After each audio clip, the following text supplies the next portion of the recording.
আজকে আমরা আলোচনা শুরু করব দিল্লির সুলতানি শাসন ব্যবস্থার সময় ইক্তা ব্যবস্থা বা ইক্তাদারি ব্যবস্থা।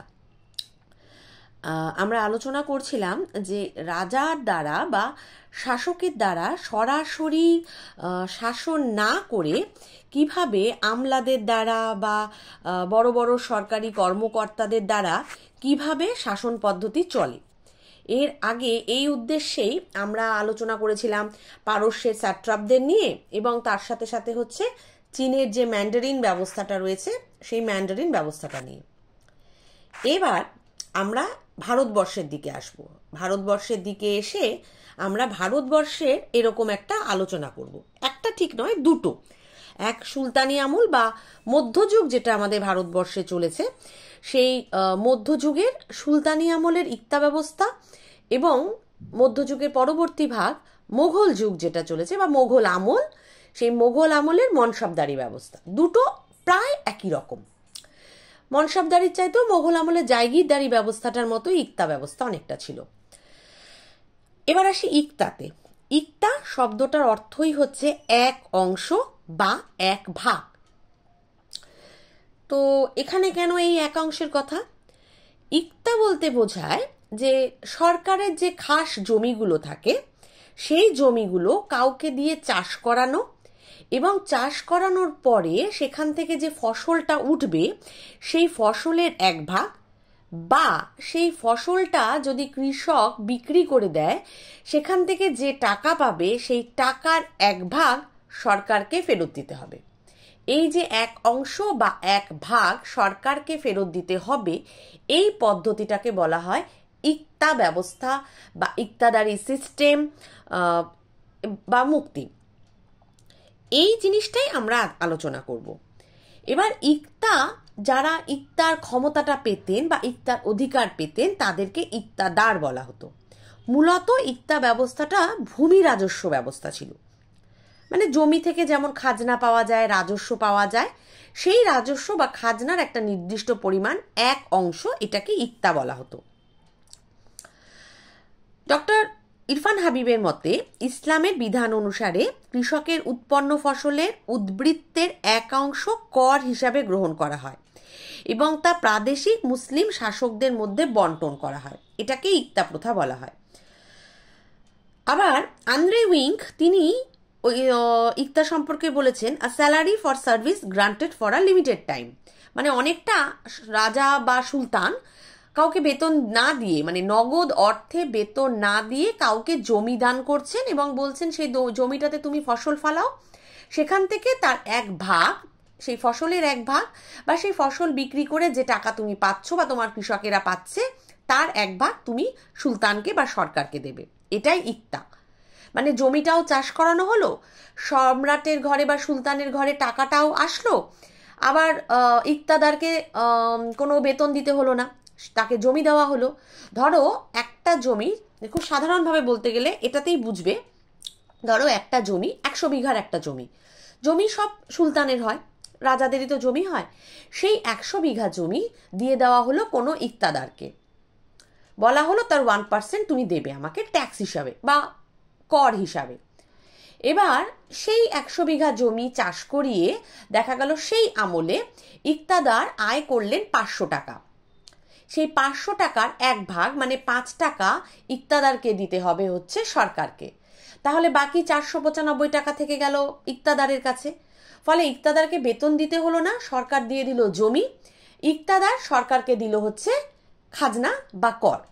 শুধু এইটুকু না, ইক্তাদারকে আরো একটু বেশি কিছু দিতে হয়। কিরকম? যখন সুলতান কোথাও যুদ্ধ করবেন তখন ইক্তাদারকে সেই যুদ্ধে সেনাবাহিনী এবং অশ্ব মানে ঘোড়া দিয়ে সাহায্য করতে হবে। এই রকম বিনিময় প্রথাটাই ছিল ইক্তাদারি ব্যবস্থা। সুলতান ইলতুৎমিশ ভারতে প্রথম এই ইক্তা ব্যবস্থা প্রচলন করেন। যদিও তুরস্কতে ইক্তা ব্যবস্থা প্রথম চালু হয়, কিন্তু ভারতে এটাকে শুরু করেন সুলতান ইলতুৎমিশ। ভারতের সুলতানি শাসনের একটা অন্যতম দিকই ছিল ইক্তা ব্যবস্থা। সরকারের যে জমিগুলো হতো, মানে সুলতানের যে নিজস্ব জমি, মানে সব জমি তো সুলতানের, ঈশ্বরের পরেই সুলতানের জমি, সেই জমিগুলোকে বলা হতো খালিসা জমি। এবার সেই জমি যদি চাষ করা না হয় সেই খালিসা থেকে কোনো অর্থ আসবে না। আবার বাকি কিছু জমি থাকতো, সেই জমিগুলোকে খালিসা জমির বাইরে বা খালিসা বহির্ভূত জমি বলা হতো। সেখান থেকে নির্দিষ্ট শর্ত কর্তব্য পালনের বিনিময়ে সুলতান সেনাধ্যক্ষ, সৈনিক, অভিজাতদের মধ্যে মর্যাদা অনুসারে জমিগুলো বন্টন করে দিতেন। এই জমিগুলোকে ইকতার জমি হিসাবে গ্রাহ্য করা হতো। ইকতার প্রাপককে ইকতাদার বা মুক্তি বলা হতো। কোনো কোনো সময় তাদের ওয়ালি বা উলিয়াতও বলা হতো। ইরফান হাবিব বলেছেন, মাকতি ছিল একাধারে রাজস্ব আদায়কারী, সেনাপতি ও সেনাবাহিনীদের বেতন প্রদানকারী। যেটা আমি বললাম যে সরাসরি টাকা না দিয়ে তার বদলে জমি দিয়ে দেওয়া হতো, যে তুমি তোমার মতো সেই জমি থেকে যেমন করে পারো তেমন করে আয়াত করো, বিনিময়ে তুমি বছরে একবার আমাকে 1% বা 1% হিসেবে তুমি কর দেবে, এবং যুদ্ধের যখন প্রয়োজন হবে তুমি তখন সুলতানকে সেনাবাহিনী দিয়ে সাহায্য করবে। এটাই ইকতাদারদের সঙ্গে একটা চুক্তি থাকতো সুলতানের। ইকতাদার তার প্রাপ্ত ইকতা থেকে রাজস্ব আদায় করতেন, ভোগ দখল করতেন, বিনিময়ে কিছু কর্তব্য পালন করতেন, মানে ওই সৈন্য সরবরাহ করতেন। ইকতাদারকে তার অংশের আইন শৃঙ্খলা রক্ষা করতে হতো, প্রশাসনিক দায়িত্ব পালন করতে হতো, মানে সুলতানকে সৈন্য সরবরাহ, কিছু প্রশাসনিক দায়িত্ব পালনের বিনিময়ে, নগদ অর্থের বিনিময়ে সুলতান তাদেরকে ভূমিদান করতেন। এই ভূমি থেকে ইকতাদার রাজস্ব আদায়ের একটা মাধ্যম হয়ে যায়, যেখান থেকে তারা ব্যয় নির্বাহ করতেন, মানে নিজের খরচগুলো চালাতেন। বেতনের বদলে জমি দিয়ে দেওয়া হতো ইকতাদারকে। মানে আমরা যেরকম ধরো চাকরি করে মাস গেলে মাইনে পাই, তার বদলে যদি সরকার আমাদেরকে একটা জমি দিয়ে দেয়, ঠিক ওই রকম ব্যাপারটা। ইকতা ব্যবস্থার কিছু বৈশিষ্ট্য ছিল। ইসলামী রাষ্ট্র ব্যবস্থায় কৃষকদের উৎপন্নের যে অংশ উদ্বৃত্ত হয়ে থাকতো, মানে এক্সট্রা হয়ে থাকতো, তার একাংশ রাষ্ট্রের প্রাপ্য হতো। রাষ্ট্রের এই প্রাপ্য অংশ আদায় করার জন্য সুলতানি আমলে ভারতে ইকতা ব্যবস্থা গড়ে ওঠে। মানে যা উদ্বৃত্ত থাকবে তার সেখান থেকে একটা পোর্শন চলে যাবে হচ্ছে সুলতানের কাছে। ইকতাদার তার নির্দিষ্ট ইকতা কৃষকদের কাছ থেকে আদায় করতেন। মানে ইকতাদার তো আর চাষ করতেন না, তিনি কৃষকদেরকে দিয়ে চাষ করাতেন। যা ফসল হতো সেটা কৃষকদের কাছ থেকে নিয়ে তার এক অংশ পাঠাতেন হচ্ছেন সুলতানের কাছে। প্রজা বা কৃষকের ওপর তার অন্য কোনো ধরনের অধিকার ছিল না। কৃষকেরও সেরকমভাবে কোনো অধিকার ছিল না।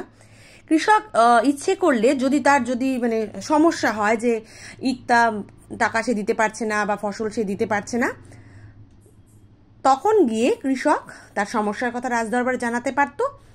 সেখান থেকে যেটুকু প্রয়োজনীয় কার্য করার সম্রাট সেটা করতেন। ইকতার আইন কানুন যদি কেউ লঙ্ঘন করতেন, তাহলে সুলতান মাকতিকে বা ইকতাদারকে কঠোর শাস্তি দিতেন, তার সম্পত্তিও বাজেয়াপ্ত করতে পারতেন। ইকতা থেকে আদায় করা রাজস্ব ভোগ করার বিনিময়ে মাকতিকে এলাকার প্রশাসনিক দেখাশোনা করতে হতো, শান্তি শৃঙ্খলা রক্ষা করতে হতো। প্রতিটা ইকতাদারকে নিজের নিজের সৈন্যবাহিনী রাখতে হতো।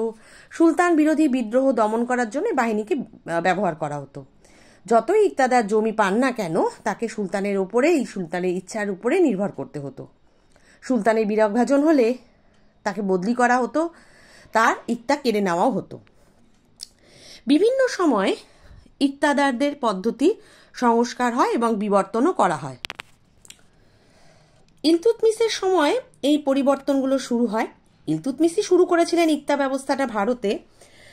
তবে ইলতুৎমিশই আবার ইকতাদারদেরকে বদলি করার একটা নীতি নিয়েছিলেন।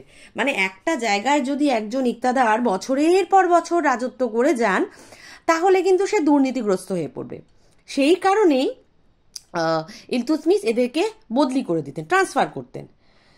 গিয়াসউদ্দিন বলবন ইলতুৎমিশের পরে, যদিও ইলতুৎমিশের পরে রাজিয়া আসেন, কিন্তু রাজিয়ার খুব স্বল্প সময়কাল ছিল, সেই কারণে তারটা উল্লেখ না করে আলোচনা রয়েছে গিয়াসউদ্দিন বলবন। গিয়াসউদ্দিন বলবনের সময় ইকতা ব্যবস্থায় কেন্দ্রীয় নিয়ন্ত্রণ বেশ সুদৃঢ় হয়। তিনি ইকতার বিলি বন্দোবস্তে তদন্ত করেন যে কারা ইকতা পাচ্ছে, কত বছরের জন্য পাচ্ছে। কারণ দেখা যেত অনেক সময় ইকতার প্রাপকেরা, যারা ইকতা পেতেন, ইকতাদার, তারা ঠিকমতো সেবা দিতে পারতো না সুলতানকে।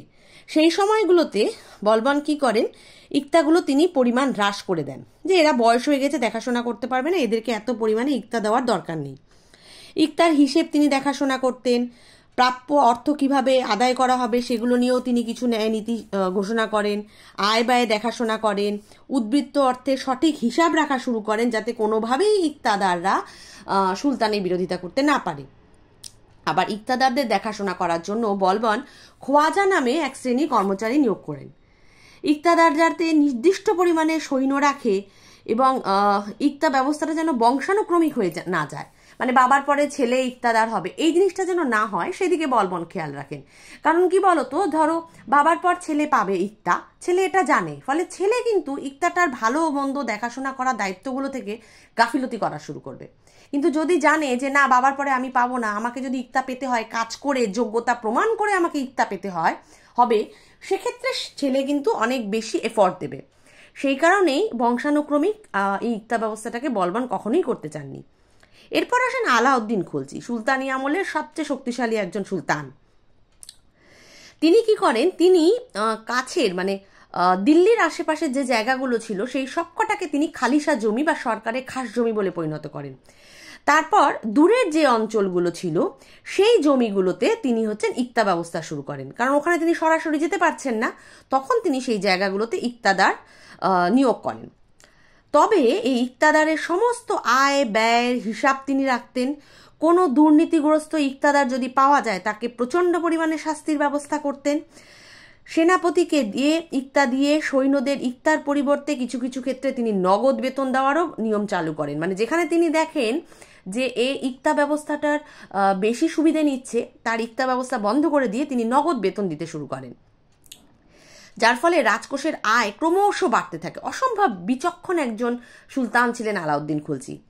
গিয়াসউদ্দিন তুগলক এবং তার ছেলে মোহাম্মদ বিন তুগলক। মোহাম্মদ বিন তুগলক তোমরা ক্লাস 7-এ পড়েছিলে, যাকে পাগলা রাজা বলা হয়। তার বহু সিদ্ধান্ত ভুল হলেও ইকতাদারদের ওপরে কিন্তু তার বিশাল নিয়ন্ত্রণ ছিল। তিনি অনেকটা অকশনের মতো বা নিলামের মতো ব্যবস্থা চালু করেছিলেন, যে ইকতাদার সবচেয়ে বেশি ইকতা বা আয় করে দেবে তাকেই একমাত্র ইকতাদারি দেওয়া হবে, না হলে দেওয়া হবে না। মানে এটাই যোগ্যতা ছিল যে তুমি যদি আমাকে প্রচুর পরিমাণে টাকা এক বছরে এনে দিতে পারো তবেই তোমাকে নেক্সট ইয়ার আমি ইকতা দেব, না হলে দেব না। তার পরবর্তী ফিরোজ শাহ তুগলকের সময় থেকে ইকতা ব্যবস্থাটা অনেকটা ঢিলে হয়ে যায়। মানে তখন আর সেরকমভাবে ইকতাদার কতটা ইকতা দিচ্ছে, কত পরিমাণে দুর্নীতি করছে, আয় ব্যয়ের হিসাব ঠিক আছে কিনা সেগুলো সেরকমভাবে দেখাশোনা হয় না, যার ফলে ধীরে ধীরে ইকতা ব্যবস্থা কিন্তু ত্রুটিযুক্ত হয়ে যায়। আবার ফিরোজ শাহ তুগলক ইকতা প্রথাকে বংশানুক্রমিক করে দেন, যেটা আমি একটু আগেই বললাম, বাবার পরে ছেলে ইকতাদার হবে। এটা যদি হয়ে যায় না তাহলে কিন্তু দুর্নীতি হওয়াটা, করাপশন হওয়াটা ভীষণ একটা কারণ হয়ে দাঁড়ায়। কারণ সে তো জানেই যে আরে বাবার ইকতা তো আমিই পাবো, তাহলে আমি কেন এটার পিছনে তো কাজ করব। ফলে একটা আলসেমি, একটা ঢিলেমি, একটা দুর্নীতি পরায়ণতা কিন্তু এই জিনিসটাই আসে, যেটা ইকতাদারি সিস্টেমে এসেছিল যখন ফিরোজ শাহ তুগলক ইকতাদারি ব্যবস্থাটাকে বংশানুক্রমিক করে দেন তখন। বা বলতে পারো এখান থেকেই কিন্তু পরবর্তীতে ইকতা ব্যবস্থা সুলতানি সাম্রাজ্যের পতন ডেকে নিয়ে আসে। নানা রকম পরিবর্তন হতে হতে ইকতা ব্যবস্থাটা দুর্নীতিগ্রস্ত হয়ে যায় এবং সেখান থেকেই সুলতানি সাম্রাজ্যের পতন শুরু হয়। ইকতা ব্যবস্থার কতগুলো ত্রুটি দেখা যায়, ওই যে বললাম দুর্নীতিগ্রস্ত হয়ে যায় ইকতাদাররা। খরচের পর, নিজেদের খরচের পর যে এক্সট্রা টাকা থাকতো সেটা তো তাদের সরকারকে দেওয়ার কথা, কিন্তু ইকতাদাররা সেই হিসেবে গোলমাল দেখিয়ে নিজেরাই সে টাকাটা আত্মসাৎ করে নিতেন, ফলে রাজকোষে টাকা কম পড়তো। সামন্ততন্ত্র সিস্টেমগুলো ধীরে ধীরে কোথাও না কোথাও থেকেই গিয়েছিল, সেখান থেকেও ইকতাদারি ব্যবস্থা ঢিলেঢালা হয়ে যায়। রাজস্বের পরিমাণ কমে যেতে থাকে, কারণ ফিরোজ শাহ তুগলকের সময় আস্তে আস্তে অনেকটাই দেখাশোনার অভাব দেখা যায়, সেখান থেকেই রাজস্বের পরিমাণ কমে যায়। বংশানুক্রমিক প্রথা চালু হওয়ার ফলে ইকতাদারদের মধ্যে রাজনৈতিক ক্ষমতা বাড়ানোর একটা প্রচেষ্টা দেখা যায়, যে আরে আমি তো ইকতা পাবোই, আমার বাবা পেয়েছে আমি পাবো, আমার ছেলে পাবে, ফলে আমি এবার রাজনৈতিক ক্ষমতা বাড়িয়ে সুলতানের সমকক্ষ হয়ে উঠব। সেখান থেকে কিন্তু বিদ্রোহের সম্ভাবনাও দেখা যায়। যখনই ইকতাদারের হাতে বেশি পরিমাণ জমি আসবে তখন থেকেই তাদের মধ্যে সুলতান বিরোধিতাও শুরু হয়। এটাও খুব খারাপ দিক। এই কারণেও কিন্তু ইকতা ব্যবস্থাও যেমন ব্যর্থ হয়, সুলতানি সাম্রাজ্যও ব্যর্থ হয়। তা সত্ত্বেও বলতে হবে ইকতা ব্যবস্থা সুলতানি সাম্রাজ্যের সময় বেশ গুরুত্ব পেয়েছিল। কিরকমভাবে ইকতা ব্যবস্থার মাধ্যমে দিল্লির সুলতানরা অনেক অঞ্চলগুলোতে নিজের আধিপত্য বাড়াতে পারে। মানে সব জায়গায় তো সুলতান গিয়ে শাসন করতে পারবে না, সেই জায়গাগুলোতে তারা ইকতাদারি ব্যবস্থা চালু করে ইকতাদারকে নিয়োগ করে সেখান থেকে আয় করত এবং সেই জায়গাগুলোকে কাগজে কলমে নিজেদের এখতিয়ারভুক্ত রাখত, যার ফলে দূরবর্তী স্থানগুলোর সঙ্গেও যোগাযোগটা টিকে যেত। অভিজাতরাও অনেকটা খুশি হতো, তাদেরকে যখন ইকতা দেওয়া হতো তারা প্রচুর জমি জায়গা পেত। প্রশাসনে কিছুটা সুবিধে হতো, কারণ সব জায়গা তো সুলতান নিজে নিজে দেখে দেখে সরাসরিভাবে শাসন করতে পারবেন না, যে জায়গাগুলো পারছেন না সেই জায়গাগুলোতে ইকতাদারকে দিয়ে প্রশাসনটা দেখাশোনা করানো যেত। অনেক সময় খালিশা জমিগুলো থেকে, মানে সরকারের যেগুলো খাস জমি, সেখান থেকে বেশ ভালো পরিমাণে টাকা পয়সা অর্থ রাজকোষে এসে জমা হতো, ফলে সুলতানের আর্থিক শক্তিও কিন্তু বৃদ্ধি পেত। ফলে ইকতাদারি ব্যবস্থা সুলতানি শাসনের ক্ষেত্রে ভীষণ উন্নত একটা শাসন ব্যবস্থা।